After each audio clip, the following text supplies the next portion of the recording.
Welcome. This is another episode of Lead with Storytelling, and today I have an amazing guest. I had told him that this was very light conversation, but thinking now about how much experience he's bringing here, I know these conversations will easily stand as a very, how do they put it, insightful chat. Emeka, thanks for coming on. Thank you, Sachi. Nice to be here. It's a pleasure. So, Emeka Obia is an award-winning integrated strategist known for his ability to blend analysis and creativity to solve complex business challenges.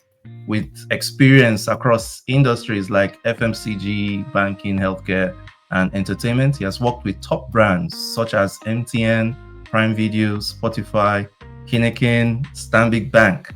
Recognized by Trend Watching as Africa's top trend spotter in 2018, Emeka's expertise spans brand strategy, storytelling, my favorite, digital planning, and human-centered experience design.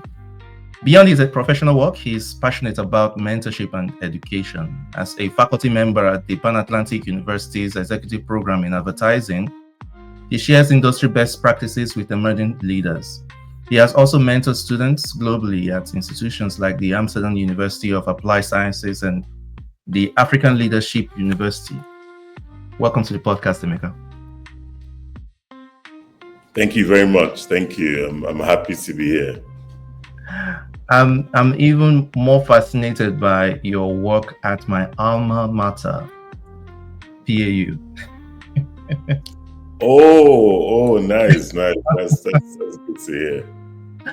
So I had, it's a great place, and I am really glad that they have you on board, because we need minds, we need leaders like you, to actually usher in or nurture even greater minds in the industry, the future of the industry. So thanks a lot for your service. Thank you, Sachi. Is there anything I left out? I feel like there's so much, because often with not, I won't say advertising professionals, but with creatives, they have more than one side. I mean, no, I think you pretty much captured it. The other side would probably be my failed rap career in the past. So I don't know about the field. I knew it. But I think yes, you pretty much captured what I do every day. I think it's the bane of creatives, and especially how they say them, multi-potentialites, when they have this professional face that they put up, but then they wish they could actually put on the resume those other things that they do. Absolutely.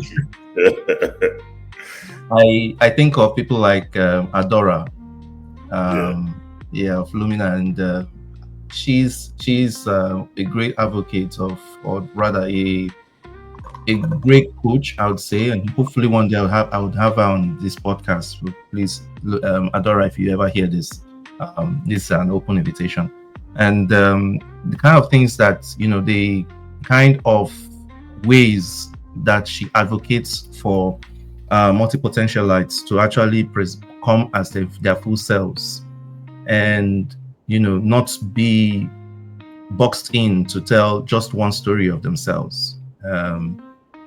So I always try and acknowledge and recognize that even while I read of this almost one-dimensional biographies of people I have on, they do have other sides too. So I don't know about the failed rap career. What was that? I mean, it was just a joke, but like back in the day when I was in high school, like my friends, we sort of formed like like a group, like a music group, and then we had like many stage names, and then we always used to like write music, go to the studio and all of that. But After a while, I'm like, okay, no, this isn't for me. So it's always fun when I remember that, that era, Oh But yeah. my, yeah, makes for good memories. But it's not so far from you, is it? I mean, in some way, that kind of background must have informed or kind of helped you shape your aspirations, and also get helping you to get you to where you are now. And I'm sure you'll also lean on some of those experiences too to do the work and do the work you do well. Yeah, absolutely. Because very early, like in life, I always had like interest in music. So I would always like, when I listen to music, I would always listen to music very differently. I'd want to, listen to the story. I want to listen to the instruments. I want to, listen to everything to really, really like immerse myself in the sound. And I also follow the sound, meaning I want to know the artist. I want to know their story. I want to know who's managing them and all of that. And I sort of had that coming up. And today, just having been much more aware of culture, that time has also helped, because now, you try to also understand, all of those things that are influencing culture today, and also, how people are motivated by these things. So I'd say that, every experience in life, one way or the other sort of helps shape not just who you become, but also the perspective you have about life.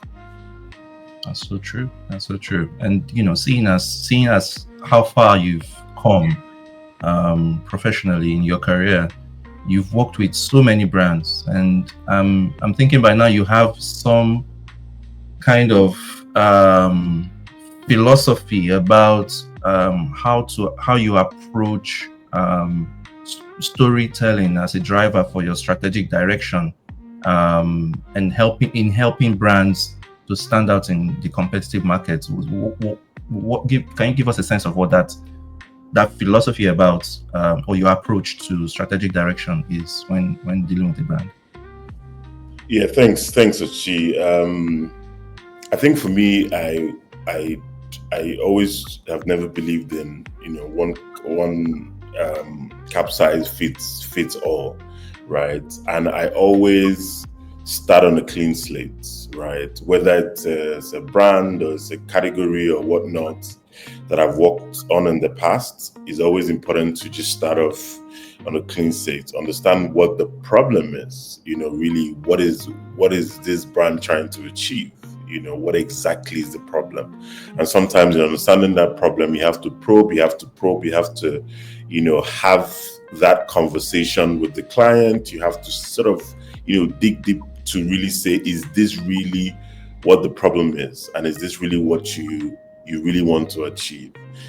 Having that as a starting point sort of provides clarity, and you're able to see the big picture. And then at that point, you then begin to say, okay, how do we then help resolve this issue, right? It's almost like a like a crime scene, right? If you watch, like the blockbuster movies, you see once there's a crime, the place is sealed up, initially, because they want to get to the scene and really, really, first of all, start from the bottom to really understand what has happened here. And then they begin to ask conversations with people, have conversations with people around the scene, and they begin to build up and build up and build up. So for me, that is really, really, really, really important. And then depending on what sort of business that is, if it's a B2B or a B2C business, of course there are different ways to look at it. From a B2C perspective, for me, I think the superpower also is really, really, understanding people. Of course, my colleagues will say consumers, customers, or whatnot, but again, it's all semantics. But really understanding people and understanding really what makes them tick. What are they really going through? What are the challenges today that are affecting them? How do they behave? Around the category. It's a combination of different things, but really understanding them genuinely, and not understanding them from a judgmental point of view, like how you see somebody and then you say, oh, this person has to be this. It's really understanding them, getting into their mind and seeing how you can potentially match the brand aspirations with also the their own aspirations, right? How you can find that common ground, either as an enabler, as a partner, in that process. So it's really understanding people, understanding how you can connect the brand to them, and that sort of allows you, gives you a clearer picture of how you can then begin to tell them stories that matter to them. Because at the end of the day, if you're not able to connect with them, if you're not able to speak the language they understand, you are going to struggle. And it's the same everywhere, even in politics. If you look at leaders who've won elections and you go back and you watch the journey, you can see that they were able to tell stories that people wanted to hear. They were able to talk to people in a way that they could see, their hopes, coming to life in some way or the other in that message. So having a really strong understanding of people is very key in crafting the sort of stories that would be meaningful to them, and that would also help even take the message forward. Because at some point, you also want a situation where these people then become advocates, for not just your brand, but also for what you believe in as a business. Yeah. I agree. And with this, would we say single-mindedness, or purpose-driven storytelling? How do you ensure that you or we, achieve authenticity while we, craft these narratives, and while chasing business objectives? Yes, I think authenticity in two ways, right? Of course, the brand has to be authentic to itself and stick to it, and also the brand has to also recognize, the world of that customer that they're trying to connect with, right? And because what you see happening today a lot of times is also, there's this craze for fads, and it's like, okay, I want to do this, I've spotted this, I've spotted that, I've spotted this, I just want to do something, or I want to do something because this person was doing this, or because this thing was popular in the last 3 months and I need to jump on it. Yes, in some cases it would work, especially from a short-term perspective, and maybe you have a very very quick objective to maybe drive sales or to drive attendance to something or whatnot. But I think the point I'm trying to make is, really be genuine in the way that you communicate, or the way that you talk to them, right? And it doesn't mean that you can jump on fads. It doesn't mean that you can jump on trends, but it means that you have to, jump on it, or you have to use it in such a way that is true to who you are, in such a way that is relevant to what you're doing, or to the story that you're trying to tell, or to the people that you're trying to connect with.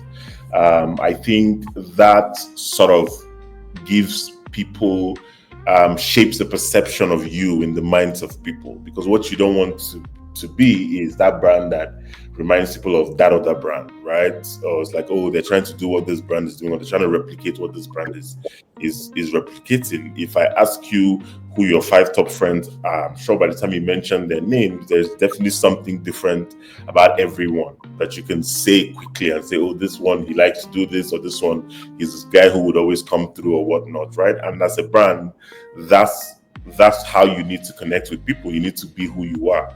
But of course, over the time, as the world evolves, as we're more exposed to technology, boundaries are a lot more blurred today. There's also an opportunity to learn, because even as an individual, you also grow, right? You also improve. So there's also an opportunity for the brand to sort of evolve and also be in tune with the way that the world is changing, and also, in doing that, but staying true to who they are. So you're seeing them for who they are, but you're also seeing that they are in the know. You also see that they are part of culture. They are part of the conversations that are important to you. So for me, that's really how to look at it. Being true to yourself, genuinely understanding the people you're trying to connect with, and also connecting to them in the most relevant way, but also potentially tapping into what they're doing, the things that they're doing today. For example, you mentioned my role with trends and trend watching, and I would explain the trend thinking to you, which sort of takes it a bit further. It's really about, one thing that doesn't change, right, is people's fundamental human needs, right? If you want to eat, you want to eat, you Yeah. need to eat, right?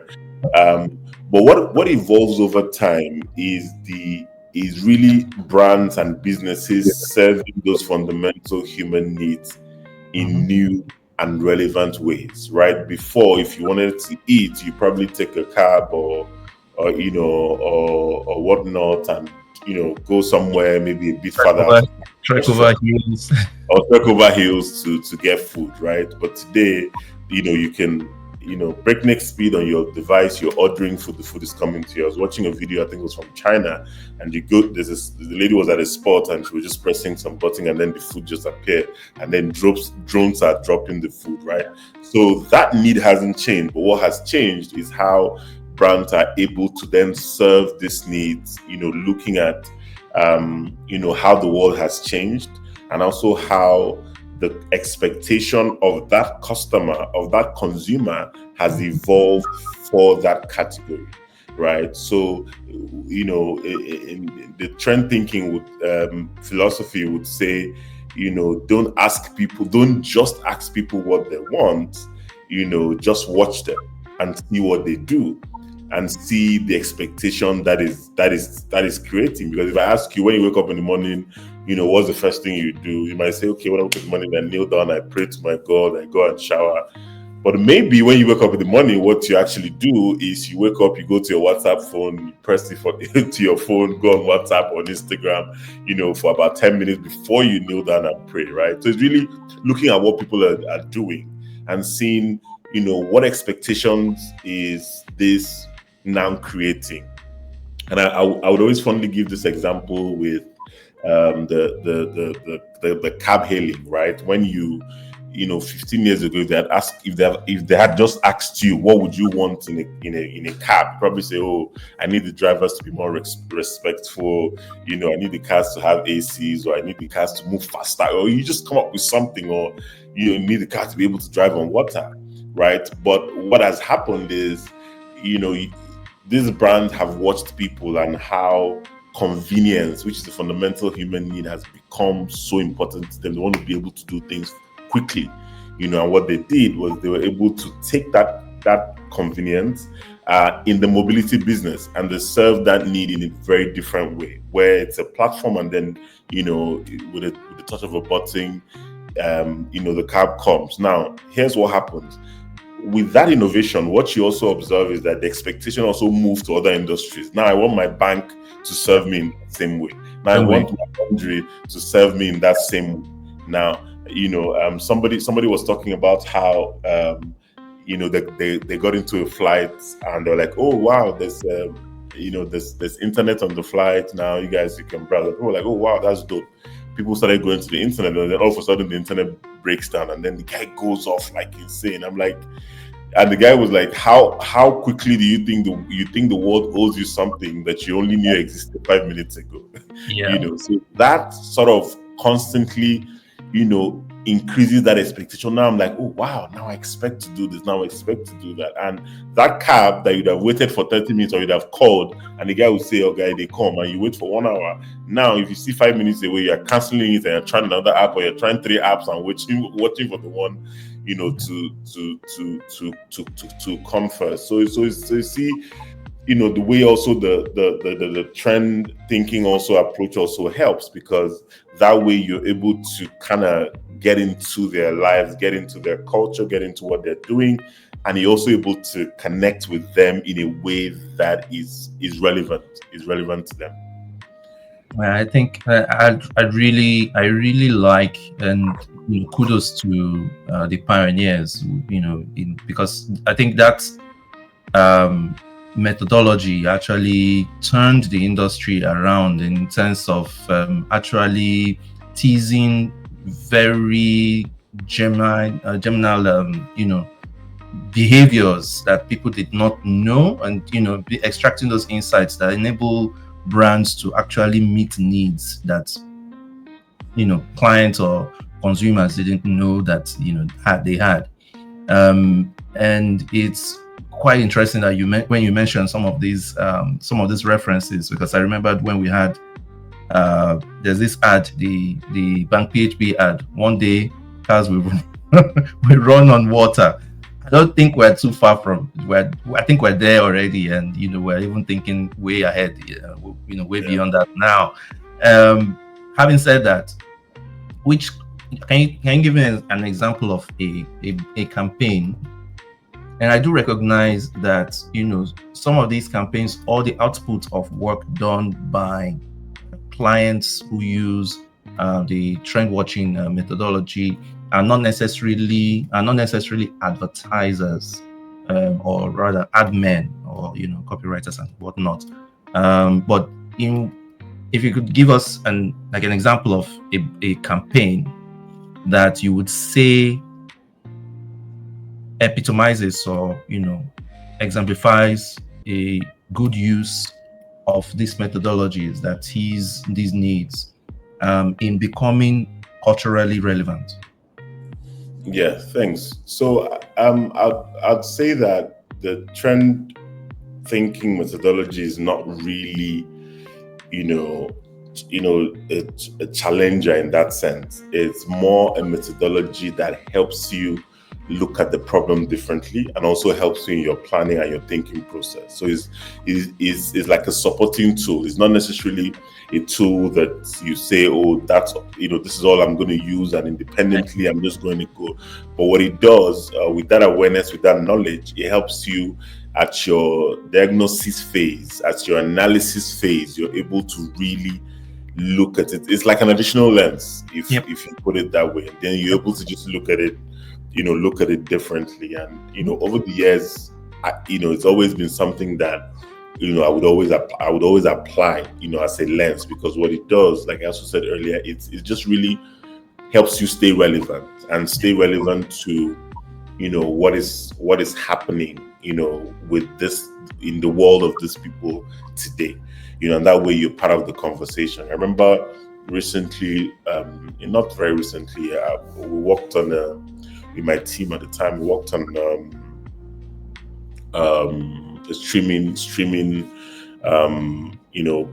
platform. They were launching in Nigeria at the time, and we wanted to sort of launch with a bang, because there was a competitor also already in the market who's been there for some time, and we wanted to make a statement. And one of the interesting things that we tapped into was by the time we did our research, we tried to understand, okay, how do we really do this in a very fun way, but in a way that also allows us drive a strong call to action? Because at the end of the day, the company also wanted people to come on the platform, to use the platform, subscribe to the platform, and whatnot. And we sort of tapped into the phenomenon, the concept of Jagba, of that migration that is happening, people moving from one point to another to search for a better life, or to search for greener pastures, or to upgrade their standard of living. So that's a concept, meaning that when people are somewhere and they feel like they're not living to their full potential, or they feel like they can do more outside the environment, they move to a different part of the world, or a different part of the city. I mean, if you look at the old, Nollywood movies back in the day, it's always when the man leaves from the village to the city that he makes it. It's like the moment he moves, he's in the village with all his friends, they're drinking palm wine, they're having fun. The day he moves to the city, the soundtrack changes from a village sound to a more upbeat, a vibrant sound. And then the next thing you see him driving in with his Mercedes Benz, and then 6 months later, he comes back and he shouts, "Mama, Papa," and then everybody comes, and then he's made it, right? So there's always that thing of, when you move from when you're not satisfied and you move out of your comfort zone, you have more opportunity, or to succeed or to do well. And that's sort of what we tapped into. And the whole idea was, the unique difference between that platform we're launching and the competitor was the fact that the platform we had the task to launch prioritized quality over quantity, right? It's not about the number of content or whatnot that we have on the platform. It's about the quality of each of that content. So quality was really important to them, the quality of the production, So we sort of then positioned that platform as, the right place to escape to. When people are looking for that escapism, I want to, just get away and just chill and have my popcorn and spend my me time. I just want to get away. This is the perfect getaway, because this is the getaway where we sort of prioritize your needs, where you're sort of getting the quality of the content that you want, and you're able to enjoy it. So that idea of escape was also realizing that when you're getting into that sort of category, your first task is not you're not going to immediately begin to recruit new users. You have to move people from an existing platform to another platform. So that was why even the phrase was very instrumental and also action oriented, also to help us achieve a marketing objective, which is move from this to this, and you be a happy man or a happy woman for the rest of your life. So even though we played on that, you can also see that it was also a very deliberate move to get people that we need them to move. We know you're using something else, but we want you to move to this platform, and this platform is what will give you all you need. Then we amplify the RTBs and all of that, tell the product story in a stronger way, and then people can see reasons.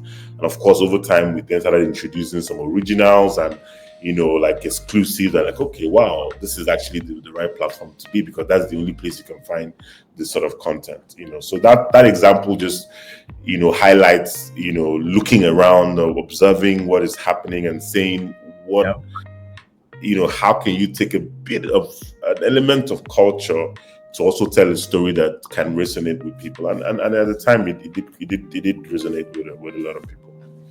Awesome. And in engaging with, let's say, I wouldn't say maybe a brief, but in engaging a challenge, how do you identify the cultural trends, those cultural trends, that's like the examples that you gave about Japa? How do you identify those cultural trends, and that should or would influence your approach or storytelling approach in marketing? Yeah, I think the biggest thing is really observation. You have to, as a strategist, you sort of have to be switched on every time. You have to be in the know, right? You have to look at what are the conversations that are being spoken about or had every day on TV or on certain platforms, online platforms. What sort of music are people listening to now? Is there a dance phenomenon? What is that about? You sort of have to observe and really learn and see what is happening around you. Like I always tell people, like when I go out, even when I'm going to have fun, I always unconsciously have a different lens of looking at things, and the beauty is when you look at things and then you ask yourself a question, a very important and powerful question. Why is this happening? That would help you begin to really think about it critically, and sometimes to make sense of some of this, cultural realities is also speaking to people who are in those spaces. Yeah. Sometimes, for example, I spoke about, Jackpa, for example. I have a friend, a very close friend, who recently moved there, and we always have conversations. And he would always tell me that, bro, this is what it is. This is, he would always like have real conversation on his perspective as someone who has experienced it and who's been there for the last, couple of months, now. And that sort of also gives you a new perspective to allow you see that in a new light. If it's in the music industry, for example, you can talk to a producer, you can talk to an underground producer, you can talk to an artist who's coming up. It gives you a bigger perspective into that space. So it's really observation and talking to people, asking questions. That sort of would help you begin to distill and unpack, and then decide, okay, which do I want to tap into, or which do I feel like if I tap into now, it would also be relevant. For example, there's something that I'm working on at the moment where we kind of discovered this certain behavior in families, and by the time we had conversations with a lot of these families or a lot of these parents, we began to really see that this is even beyond a pinpoint. It's a major struggle, and with families trying to find the balance, and that sort of thing sort of becomes interesting, because you then help either amplify that story or show Yep. them that you've got their back in a way, if that makes sense. So it's really staying switched on all the time, and really understanding what is happening around you, and asking the question, why is this happening, and what does this mean? And it's just stay. I just want to dwell a little bit on the on storytelling approaches, and I know and acknowledge that you've worked with challenger brands, and you've worked with market leaders, and obviously your approach, your approach to tackling or working with challenger brands would definitely be different from the approach used with a market leader. How do they differ, those approaches? Well, I mean, it depends, right? So the thing is, with even working with brands, there are a lot of things that come into play. There's the brand, there's the client, there's the client team, there's a structure on that side, there's a structure on your side. There's a lot of things that come into play, right? Yeah. Sometimes when you work with big brands, or like very really huge brands, sometimes it's a bit difficult with how much it's a bit difficult doing certain things, right? And what I mean is, a lot of these brands are conservative, and they're not just conservative in most cases because they want to be conservative, but because they're big. And with brands like that, the regulators they'll be the first, they'll come out. People are quick to either put out something, or to find a way to bring them down, in quotes, right? So they're very conservative, also methodological as well, because they've built the brand over the year. They have brand foundations that they follow, and they have a global best practice that they follow. So you have to follow that best practice as well. In some cases, some other cases, there are also bigger brands that are a lot more flexible, maybe by virtue of just the way the brand has always operated over the years, and that would also inform how you deal with them. Then from the smaller brands, for some of them too, it also depends. Some of the smaller brands are just focused on, I need to get customers, or I need to sell, I need to do this, I need to do that. So they're not even interested in you trying to do anything long term. You trying to do something that is going to get people thinking or moving. They just want you to move people from one location to one location next week. So it really depends, and I think the starting point is really understanding the relationship, right? Understanding that relationship between the client, yourself, what the client is trying to do, and working with them to figure out the best way to be a lot more bolder, right? Especially in the world that we live today. I've also had experiences in the past where the clients will sit in a room and will say, you know what, he pulls up certain brands and say, this is the brand I want to go after. This is the brand I want to go after. I really want you to cause trouble. I really want you to really make a huge statement. And that's like a charge. You will line up my colleagues, everyone is like, okay, yes, good, because you have that ginger from your client, Loyal and boys. we're going for this guy, and in some cases they don't want trouble. They just want to, I just want to be in my lane. I just want to do X and do Y. So at the end of the day, it's really, what the client wants to do. Of course, proactively, you can always go back to them with something and say, oh, here's something we can do. Here's something we can do. But sometimes the ability to also um, convince them, to buy into that is also another skill set, So it's really not a black or white thing, or if it's a small brand, this is what you must do. If it's a big brand, this is what you must do. It's really what is the nature of that relationship, and then how can you leverage that to benefit the business and also to benefit you as an individual, a consultant, or an agent. True. That's so true. And this leans towards your work as your life rather as a teacher and mentor. How do you teach your students, the future strategists, to leverage storytelling effectively for brand strategy?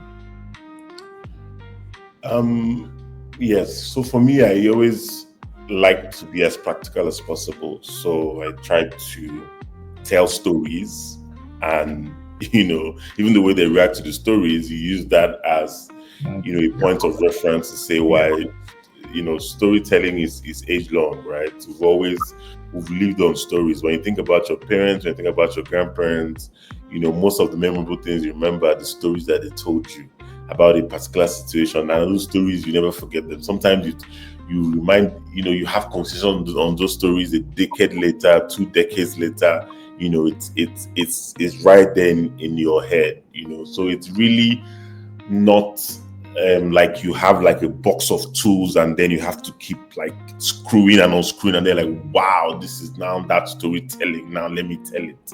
Is really understanding that storytelling in itself is being able to connect with people in the way that they're so immersed in that conversation, and they're able to leave thinking, whoa, I can't believe this happened, or whoa, I can't believe this had this sort of effect on me, and really applying that to, selling, building brands, introducing new product. That's really what it is. So I try to, make my sessions or my discussions very conversational. I'll tell my life stories. I'll tell some of my experiences. I'll show case studies of what brands have done, both locally and both globally, and then you sort of use that to say it's not as complicated or as complex as we think it is. Of course, there's a process and there's a rigor that must go into it, right?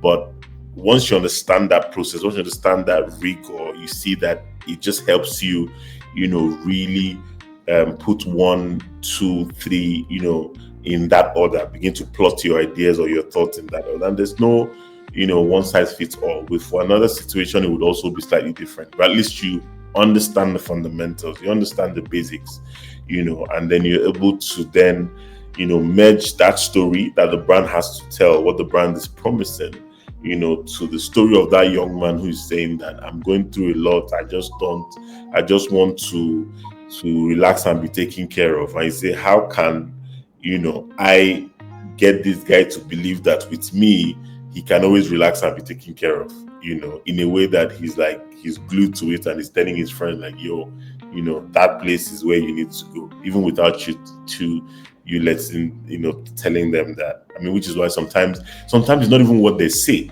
right? It's what they do. Sometimes you go to a spa or you go to, a barber or something, and then when you're done, and then the way they take care of you, the way the guy spins the seat, the cut, or whatnot, the experience, generally can have a strong effect on you. You already like, so like, you're calling your friend like, that's where you need to go, because they would give you a memorable experience, an experience that you never forget. So it's not about being a wicked person and then telling a story. It's about being genuine. and using that genuineness to get people to experience you differently, either as a business, as a brand, or even an individual. Awesome.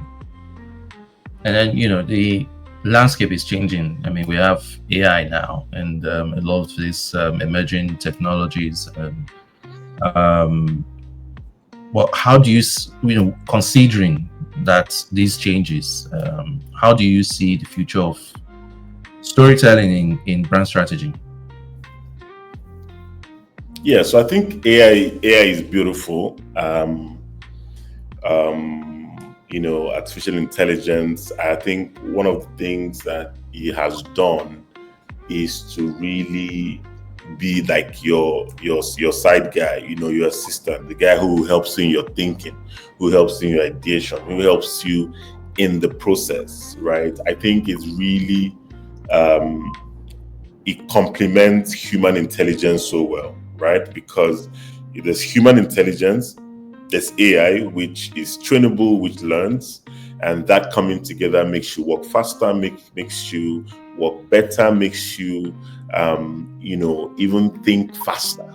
If that makes sense. Even within my organization, we have sort of integrated AI very strongly, and we have tools within the agency where AI tools that people use every day differently, right? And you see that you're able to do a lot of things faster. So I think those technologies will continue to help us in the way that we do our work, help us to be more efficient. And I think the key thing is to not see it as a clutch, but also look at it as your partner in doing work better. I've heard conversations saying, "Oh, AI will take jobs and whatnot." And some people, I've even seen people who say, "Oh, no, I don't use AI. I'm not." I'm like, "Yo, it's not about.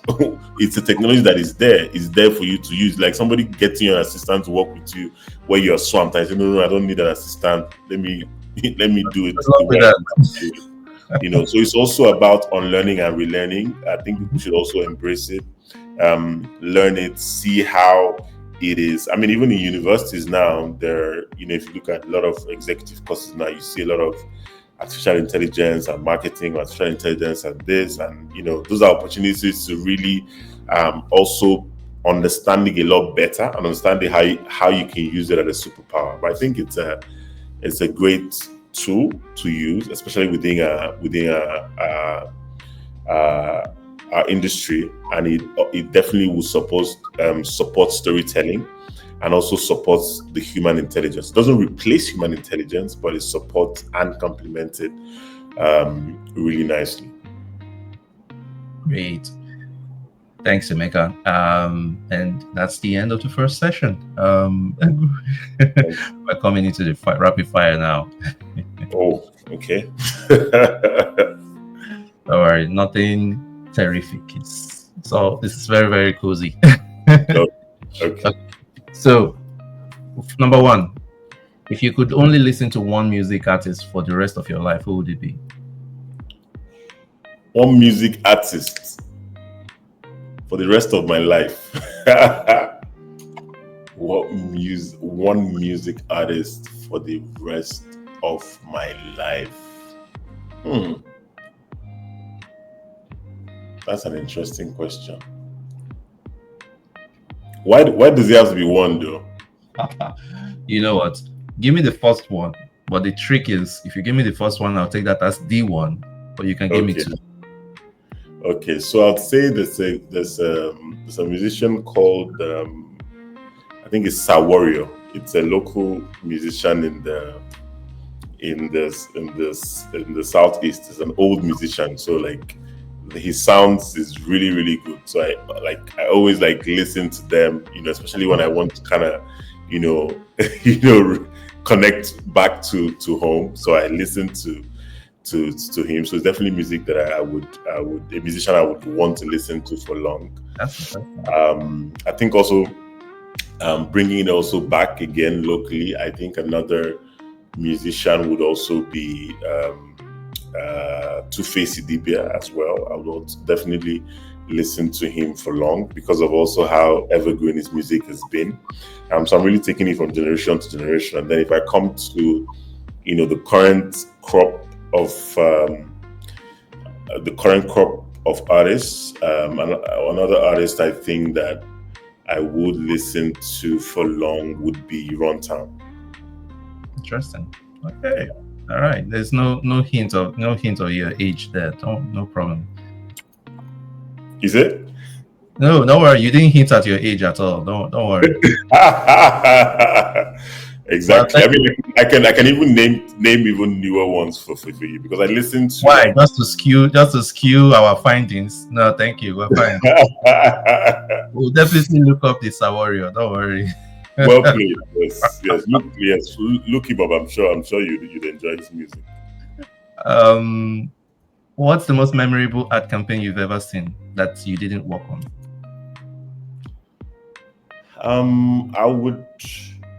I would say the most memorable for me that I didn't work on would be the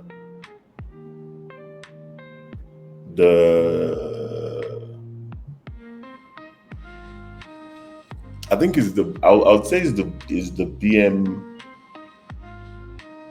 I think it's the BMW ad. The BMW ad when I think it was the CEO of Mercedes resigned, and then his driver got him home, and then he drove off in his BMW, and then it says "free at last." For me that was really like, oh man, yes, that was exciting. Yeah, very memorable. Tugged at my heart, really. It's tugged at my heart.